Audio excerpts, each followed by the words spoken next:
अस्सलाम वालेकुम, मैं हूँ डॉक्टर सईद शेख, फिजियोथेरेपिस्ट। कैसे हैं मेरी यूट्यूब की फैमिली? आप सब खैर-खैरियत से? उम्मीद करता हूँ आप सब खैर-खैरियत से होंगे। अच्छा, हमारे पास जो केस है आज, इनके एक तो स्ट्रोक का केस है, लेकिन स्ट्रोक में भी ब्रेन के डिफरेंट एरियाज़ डैमेज होते हैं, इन्फेक्शन होता है, जिसकी वजह से मूवमेंट लॉस हो चुकी होती है। अब स्ट्रोक का जब भी हमारे पास केस आता है, सबसे पहले मैं आपको वजूहात बताऊँगा कि स्ट्रोक की क्या वजूहात होती हैं और असेसमेंट कैसे करते हैं। फिर उसका मैं ट्रीटमेंट प्लान पूरा बताऊँगा फ्रॉम डे फर्स्ट से, कि डे फर्स्ट से हमें क्या-क्या करना चाहिए। साथ-साथ एक्सरसाइज भी करवाऊँगा और मैं बताता भी रहूँगा आपको। अच्छा, असेसमेंट में पहले मैं देखूँगा इनकी जो एमआरआई की रिपोर्ट, जो सिटी स्कैन की रिपोर्ट है, उस हिसाब से इनका जो है पैराइटल एरिया भी इन्वॉल्व है, फ्रंटल एरिया भी इन्वॉल्व है, उसके अलावा बेसल गैंग्लिया भी इन्वॉल्व है। ये कुछ ब्रेन के एरियाज़ हैं जिनकी इन्वॉल्वमेंट है और इनकी स्पीच स्लर्ड है और अपर लिम्ब में पावर्स काफ़ी कम है। मैं आपको चेक करने का तरीका बताता हूँ कि आप घर पर मसल पावर कैसे चेक कर सकते हैं। असेसमेंट में हम सेंसरी असेसमेंट चेक करेंगे और मोटर असेसमेंट चेक करेंगे। सेंसरी असेसमेंट में टच, पेन, प्रेशर ये चेक करेंगे। उसके अलावा मोटर असेसमेंट में muscle bulk, power, tone, reflexes ये चेक करके और पता लगाएँगे कि कितनी मसल्स की पावर है। मसल की पावर टोटल 5 होनी चाहिए। अब इसका ग्रेड करेंगे कि मसल की पावर कितनी है। हाथ को ऊपर उठाइए, मेरे हाथ को पकड़िए ज़ोर से। ठीक है। ग्रिपिंग आप देख सकते हैं कि काफ़ी कम है, तो इसमें जो मसल ग्रेड हम देंगे इनको 3 दे सकते हैं। अच्छा, इसी तरीके से हम लोअर लिम्ब की असेसमेंट करेंगे। लोअर लिम्ब में मैं चेक करूँगा कि इनकी मसल पावर कितनी है। ऊपर उठाइए पाँव को, घुटना मोड़ें, धक्का दीजिए मेरे हाथ को। लोअर लिम्ब की पावर +3 है। मसल बल्क अगर चेक करना चाहें तो हम मसल बल्क इस तरीके से चेक करते हैं कि दोनों मसल्स को कंपेयर करते हैं। जो साउंड लिम्ब होती है, अफेक्टेड लिम्ब होती है और नॉन अफेक्टेड लिम्ब, दोनों को कंपेयर करते हैं और देखते हैं कि मसल बल्क लॉस तो नहीं है। अगर मसल बल्क लॉस हो चुका होता है तो फिर हम इसको एट्रोफी कहते हैं। मसल बल्क इसीलिए लॉस होता है कि कंप्लीट एक्सरसाइजेस नहीं होती है, जिसकी वजह से मसल बल्क जो है वो रिड्यूस होना स्टार्ट हो जाता है। तो कोशिश करें कि वेरी फर्स्ट डे से फिजियोथेरेपी स्टार्ट करवाइए। पेशेंट को काफ़ी पेन है और इनका आप अगर पैटर्न देखें तो फ्लेक्जन पैटर्न ज़्यादा है, एक्सटेंशन पैटर्न नहीं है। तो स्पास्टिक है, काफ़ी मसल्स इनके स्पास्टिक हैं। हम टेंस अप्लाई करेंगे एक्सटेंसर मसल्स पर, ताकि इनका पेन थोड़ा कम हो, और साथ में हीटिंग पैड अप्लाई करेंगे। टेंस और हीटिंग पैड आप उस वक्त अप्लाई कीजिए जब पेशेंट का सेंसरी सिस्टम अच्छा हो। सेंसरी सिस्टम चेक करने के लिए पेशेंट से मैं कहूँगा आईज क्लोज करें और बताइए कि आपको कहाँ पर फिंगर महसूस हो रही है। फिंगर महसूस हो रही है, आप देख सकते हैं पेशेंट का इशारा है और पेशेंट मुझे बता रहे हैं कि अपने फिंगर से पेशेंट मुझे बता रहे हैं कि मुझे यहाँ पर महसूस हो रहा है। जब पेशेंट की सेंसेशन कंप्लीट हो तो उस वक्त फिर आप टेंस अप्लाई कर सकते हैं, अदरवाइज आप टेंस प्लीज़ नहीं अप्लाई कीजिए। पेशेंट आपको नहीं बता सकेगा कि मेरे मुझे कुछ कोई चीज़ फील हो रही है, नहीं हो रही। उससे पेशेंट को साइड इफ़ेक्ट काफ़ी हो सकता है, पेशेंट की स्किन बर्न हो सकती है और भी काफ़ी तकलीफ में पेशेंट मुब्तला हो सकता है। तो कोशिश करें जब पेशेंट की सेंसेशन हो तो उस वक्त आप ये अप्लायंस यूज़ करें, अदरवाइज प्लीज़ अप्लायंस नहीं यूज़ कीजिए। जब पेशेंट को कुछ फील नहीं हो रहा होगा तो वो आपको नहीं बता सकेगा, इससे मज़ीद डैमेज होने के चांसेस हो सकते हैं, जो कि कॉन्ट्रा इंडिकेटेड है। इसका मतलब है कि अगर सेंसेशन नहीं हो रही तो ये सारी चीज़ें कॉन्ट्रा इंडिकेटेड हैं। आप देख सकते हैं पेशेंट का हाथ कैसे मूव हो रहा है। आप अच्छा फ़ील कर रहे हैं? ठीक है, पेशेंट अच्छा फ़ील कर रहे हैं।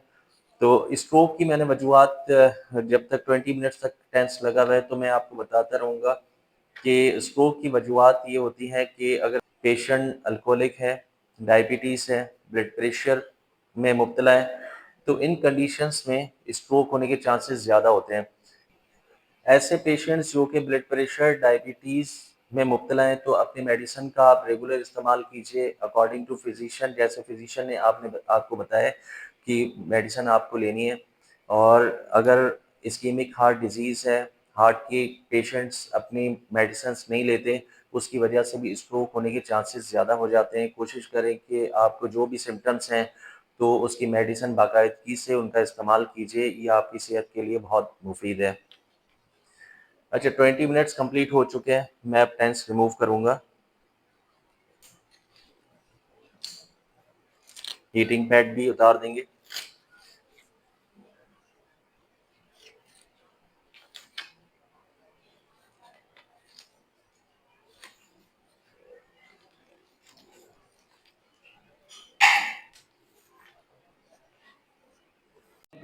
पेशेंट की अपनी ट्रीटमेंट स्टार्ट करूँगा और आपको बताऊँगा कि कौन-कौन सी मैं टेक्निक्स अप्लाई कर रहा हूँ। मुझे बहुत ज़्यादा जो पसंद है स्ट्रोक के केसेस में पीएनएफ टेक्निक मुझे बहुत अच्छी लगती है, क्योंकि पीएनएफ टेक्निक ये होती है कि डी1, डी2 पैटर्न, डायगोनल पैटर्न हम यूज़ करते हैं।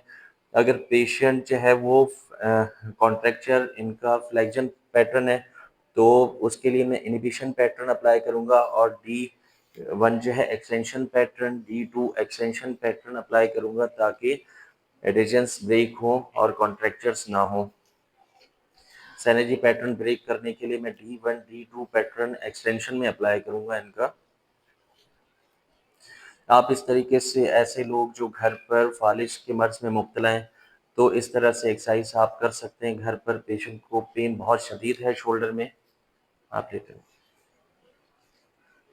ये सारी एक्सरसाइज़ेज़ आप घर पर खुद से भी कर सकते हैं।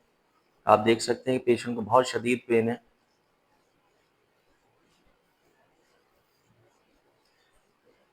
फ़ालिज की एक मेन वजह स्ट्रेस भी होती है। कोशिश करें कि स्ट्रेस अगर आपको बहुत ज़्यादा हो रहा है तो कहीं आउटिंग पे चले जाएँ, अपना एनवायरनमेंट चेंज कीजिए जिससे स्ट्रेस लेवल आपका कम हो। जब तक स्ट्रेस लेवल कम नहीं होगा, तो आपको ये चीज़ें हो सकती हैं, बीमारी हो सकती है। अपना एनवायरनमेंट चेंज कीजिए, एक रूम में रहने के बजाय आप थोड़ा नेचुरल जगहों पर जाइए, पार्क में जाएँ और खुली हवा में जाइए, खुली फ़िज़ा में जाइए ताकि आपकी सेहत अच्छे तरीके से रहे और आप तंदुरुस्त रहें।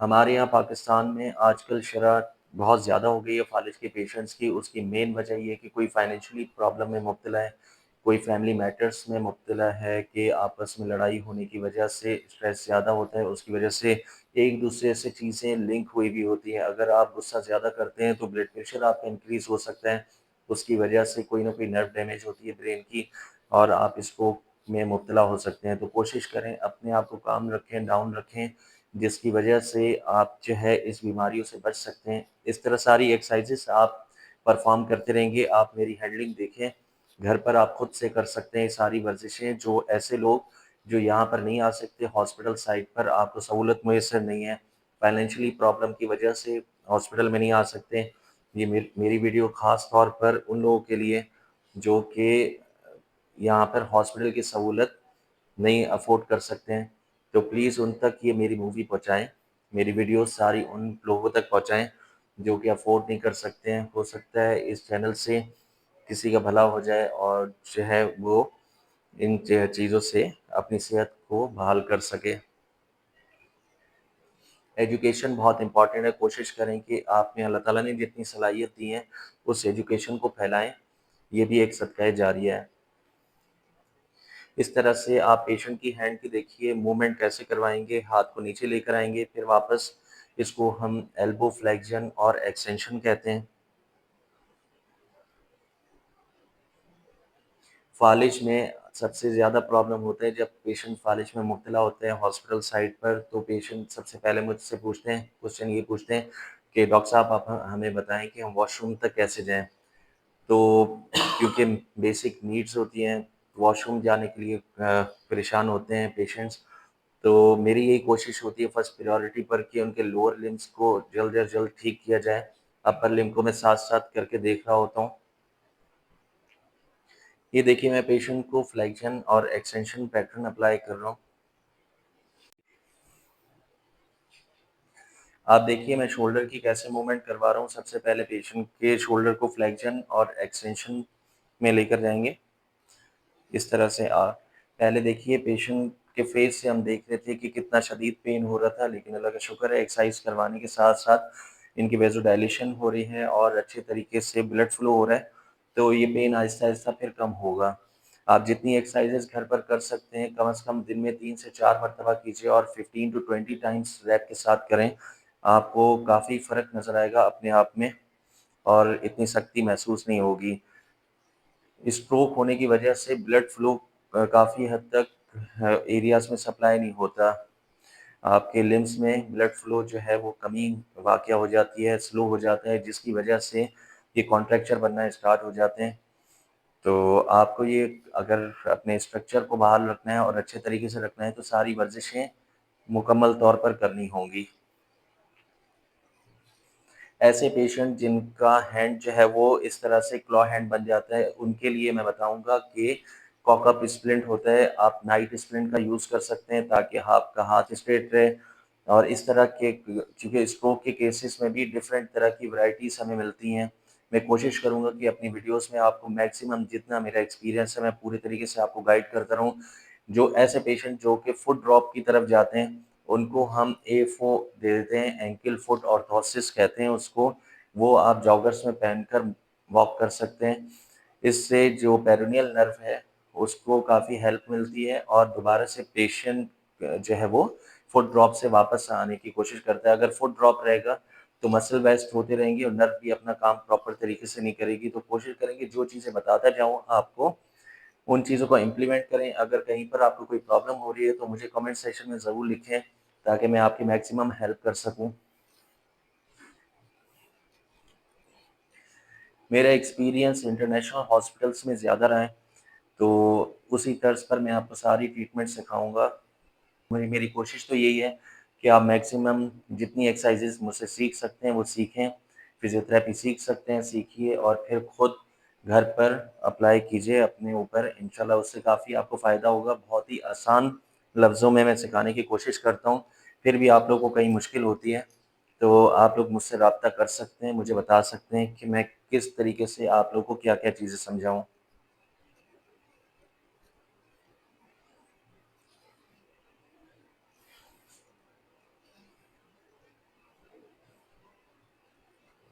ये पूरी शोल्डर की एक्सरसाइज़ेज़ आप करवाएँगे अपने पेशेंट्स को जो कि फ़ालिज में मुब्तला हैं, ताकि उनको ज़्यादा से ज़्यादा बेनिफिट हो और वो आसानी से अपना काम कर सकें।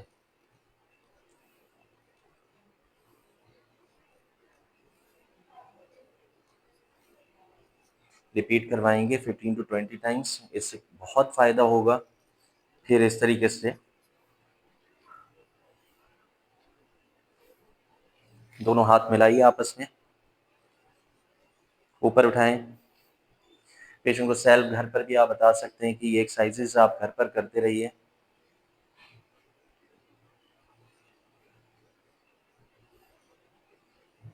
ठीक है। अब मैं आपको लोअर लिम्ब की कुछ एक्सरसाइज़ेज़ बताऊँगा। लिम्ब की मैं एक्सरसाइज़ बताऊँगा, इनकी कि कौन-कौन सी लोअर लिम्ब की एक्सरसाइज़ेज़ हम करवाते हैं। सबसे पहले आप टो की एक्सरसाइज़ करवाएँगे। ये सारी एक्सरसाइज़ आप 15 टू 20 टाइम्स घर में रिपीट करेंगे। मैं बार-बार बताने का मकसद ये है कि कहीं पर कोई भी मिस्टेक नहीं करें। इसके बाद आप एंकल पंपिंग करवाएँगे पेशेंट को।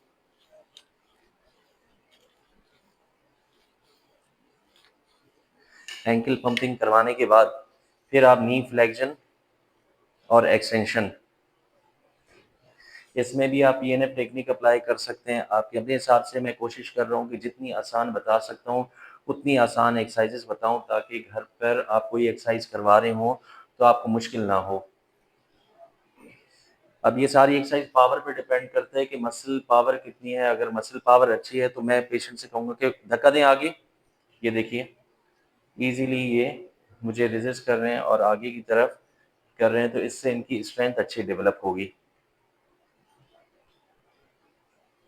यहाँ से आप क्वाड्रिसेप स्ट्रेंथनिंग भी करवा सकते हैं। ऊपर उठाइए, जो है वो क्वाड्रिसेप स्ट्रेंथनिंग एक्सरसाइज करवाएँगे। ऊपर उठाइए, ऊपर उठाइए।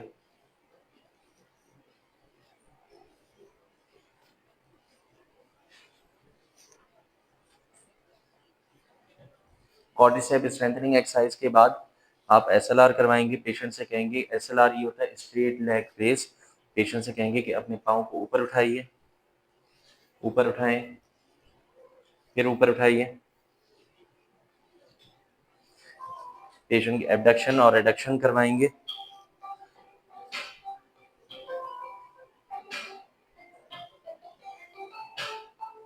एक्सटेंशन और रिडक्शन करेंगे। उसके बाद सर्कमडक्शन, क्लॉकवाइज और एंटी क्लॉकवाइज डायरेक्शन अपनी तरफ। अब कमर ऊपर उठाइए, फिर वापस। ब्रिजिंग बड़ा इंपॉर्टेंट रोल प्ले करती है। जब आप ब्रिजिंग करवाते हैं तो पेशेंट को उठने बैठने में बहुत आसानी होती है, वॉशरूम जाने में बहुत ईजी होता है, स्पाइनल कॉर्ड अच्छा होता है, इनकी कोर स्ट्रेंथनिंग एक्सरसाइजेज होती हैं, तो ये काफ़ी अच्छा बेनिफिट देती है हमें। वापस रखिए। अब पेशेंट के दोनों नीज को ऐसे फोल्ड करेंगे और कहेंगे कि दोनों मिलाइए नी आपस में, इस तरीके से।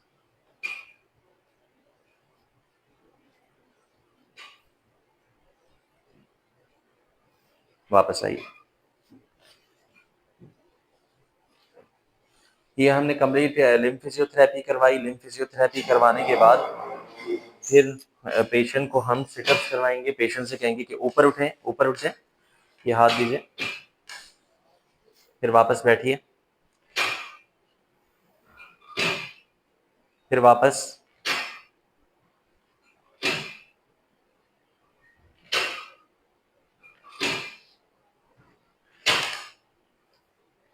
सिटअप्स करवाने के बाद अब कोशिश करेंगे कि पेशेंट से साइकिल परफॉर्म करवाएं। साइकिल में बता देता हूँ कि किस तरीके से परफॉर्म करवाते हैं पेशेंट को। आ जाइए। सारी एक्सरसाइजेस हमने करवाई। उसके बाद हम जो है फर्दर एडवांस रिहेबिलिटेशन की तरफ जाएंगे। एडवांस रिहेबिलिटेशन में हम साइकिल करवाएंगे, उसके अलावा फिर हम ट्रेडमिल करवाएंगे। 10 minutes cycle and 10 minutes treadmill करवाएंगे। ट्रेडमिल करवाने के बाद ये पहला सेशन हमारा फिर ऐसे ही कंप्लीट होगा, और उसके बाद फिर मैं फर्दर इनका डे बाय डे आपको ट्रीटमेंट जरूर बताता रहूँगा कि और हम किस तरीके से उनकी ट्रीटमेंट करवा रहे हैं। 10 मिनट साइकिल की कंप्लीट हो चुके हैं। अब हम इनको ट्रेडमिल की तरफ लेकर जाएंगे। आइए ट्रेडमिल पर आइए।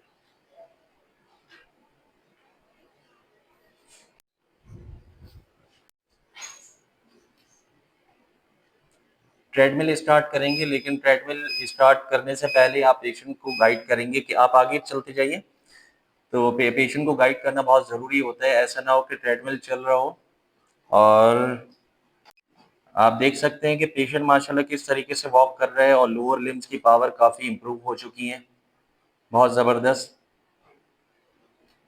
ये देख सकते हैं प्रॉपर प्लेसमेंट है और पॉस्चर भी इनका बहुत अच्छा है। अगर ऐसे पेशेंट्स जिनको आपको लगता है कि गिरने का चांस है तो आप बेल्ट पहनकर इस तरीके से पीछे खड़े भी हो सकते हैं और फिर पेशेंट से वॉक करवा सकते हैं। क्योंकि अभी बेल्ट मेरे पास अवेलेबल नहीं है, तो मैं यहाँ से पकड़ूंगा और पेशेंट से देखूंगा कि किस तरीके से ये वॉक कर रहे हैं। रिस्क ऑफ फॉल बड़ा इंपॉर्टेंट होता है कि आप पेशेंट को प्रिवेंट करना होता है कि वो कहीं गिर ना जाए। ये इस तरीके से हम खड़े होंगे और पेशेंट वॉक करते जाएंगे। आप दोनों साइडों से खड़े हो सकते हैं। अगर बेल्ट है तो बेल्ट को यहाँ से पहनाकर और फिर इस तरीके से आपको पकड़ना होगा। अराउंड 10-15 मिनट आप ट्रेडमिल परफॉर्म करवाएंगे पेशेंट से। अगर पेशेंट स्पास्टिक कंडीशन में, उसकी टोन ज़्यादा है, तो फिर ट्रेडमिल से आप अवॉइड कीजिए। अब हम स्टॉप करेंगे।